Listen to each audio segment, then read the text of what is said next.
Let's tell you what kind of a coward and how literally full of crap Ted Nugent is. When he had a chance to actually shoot people, that would be in Vietnam, when he was of age, what did he do? He ran.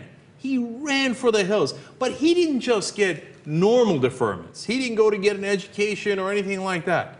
No, this is the biggest coward in America. So, Anna, tell me how he got his deferment from Vietnam. So back in July of 1990, he had an interview with the Detroit Free Press. And during the interview, he talked about how he basically evaded the draft, right? And he basically said that 30 days before his draft physical board physical, he disavowed personal hygiene.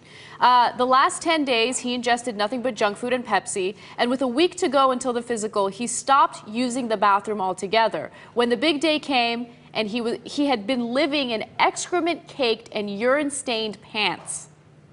And that's how he got his deferment.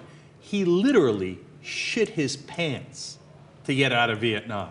That's the kind of unbelievable coward Ted Nugent is. Okay. So that's why when he tries to make up for it now, like, oh, I would do this, and I would do that, and I would shoot every... No, you wouldn't. You would shit your pants, you loser, you pathetic coward of a man. You're not even a man. What happened when you had a chance to go, oh no, my God, I'm gonna live in my own poop for 10 days to get out of this?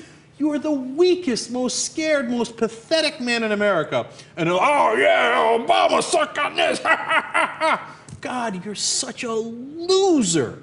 Ironically, in the exact same interview, he said, but if I would have gone over there, I'd have been killed, or I'd have killed all the hippies in the foxholes. I would have killed everybody. No, you wouldn't have killed anybody. You had all the chance in the world to kill all of Vietnam, okay? Instead, you hid in a corner and lived in your own filth. And what hippies? What are you talking about, hippies? Those were the guys who were actually our soldiers fighting against the Vietnamese. God, there's no words to describe what kind of a loser this guy is. All right, by the way, he's not alone. This is... The Republican 101 is shit your pants, run from Vietnam, then pretend to be all in favor of war later. Let me give you a quick list. Mitt Romney said that he was a minister of religion to get out of Vietnam. You know what that means? He went to a mission in France. Mm-hmm.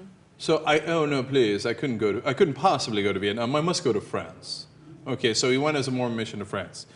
George W. Bush, of course, everybody knows, was flying planes maybe in the middle of the country, not in Nam, which he brags about, which is so sad and pathetic. But for one of those years, nobody knew where he was at all.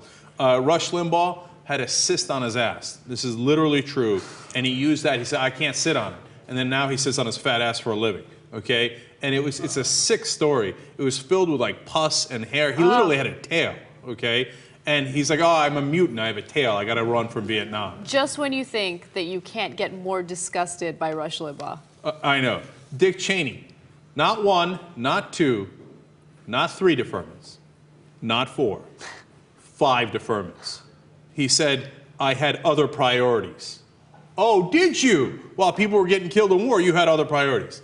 It gets better. Newt Gingrich, finally admitted in 1989 that maybe he shouldn't have gotten all those deferments either, and that perhaps, given everything I believe in, he said, quote, a large part of me thinks I should have gone over. Yeah, of course you should have gone over. And by the way, you know, he's a scholar, and he always talks about, you know why? Because the whole time he was trying to avoid Vietnam. So that's why he stayed in school longer, okay? Not because he loved school. Mm-hmm. And then probably the best out of all of these, Tom DeLay. He said that he couldn't go to Vietnam because all the minorities took his spot. I love that one. I love that one. No, he said, you know, all the African Americans and the Latinos took all those well-paying jobs in the Army. You could have volunteered. You're telling me, oh, you were trying to go to Vietnam and you couldn't go to Vietnam back then in America. I mean, they're literally filthy liars. I mean, picture all these losers lining up. Rush Limbaugh with that fat ass going, oh, I have a tail, I have a tail. And the other one shit his pants, like, oh my God, please don't send me to Vietnam. All these guys now try to make up for it by coming out and being like, oh yeah, let's start more wars. Yeah, look at my machine gun. I'm pro-guns. I'm pro-killing people. I'm pro-war. Where were you when we had an actual war? You ran like a coward. And now you're going to come and talk like a tough guy? You're all losers. You're all chicken hawks. You're all pathetic.